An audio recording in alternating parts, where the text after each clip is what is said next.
Selamat siang pemirsa. Saat ini Indonesia dilanda cuaca panas yang cukup ekstrim, termasuk wilayah Bengkulu. Nah, saat ini saya sudah tepat berada di depan kantor Dinas Kesehatan Bengkulu untuk mewawancarai salah satu pegawainya. Nah, kebetulan saat ini saya sudah bersama Mbak Rindang Oktavia, salah satu pegawai dari Dinas Kesehatan Kota Bengkulu. Selamat siang Mbak Rindang. Ya, siang. Bagaimana tanggapan Mbak Rindang mengenai cuaca panas yang cukup ekstrim disertai angin yang kencang yang sedang melanda Kota Bengkulu ini? Kalau menurut saya untuk tidak mengganggu aktivitas saya saat bekerja, tapi di sini saya sedikit kegerahan karena cuaca yang sangat ekstrim ini.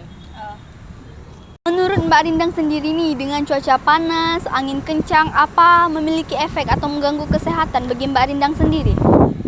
Memiliki efek sih bagi saya karena di sini mana angin kencang, udah kegerahan, mana debu berterbangan, jadi membuat saya tuh sesak. Jadi nafasnya terganggu seperti itu ya Mbak ya? Iya, nafasnya terganggu jadi.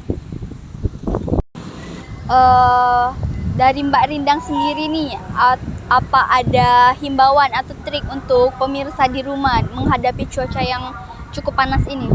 Kalau untuk imbauannya, jika ingin keluar rumah kita menggunakan sunblock, terus kita menggunakan masker. Kalau untuk kita semua jangan membakar sampah sembarangan, nanti bisa kebakaran. Hanya itu aja sih. Itu aja ya Mbak ya. Terima kasih banyak Mbak atas waktunya. Ya, sama-sama. Nah pemirsa, saat ini kita beralih lokasi ke Jalan Sungai Rupat. Langsung saja kita wawancari salah satu pedagang di sini. Selamat siang Pak. Selamat siang. Dengan Bapak siapa? Leo Chandra. Nah Pak, saat ini kan Bengkulu sedang dilanda cuaca panas yang cukup ekstrim dan angin kencang nih. Bagaimana tanggapan Bapak sebagai warga Bengkulu? Ya kalau tanggapan saya ya mana ya Mbak, namanya musim angin dan musim panas ya kan. Ya mudah-mudahan cepat hujan.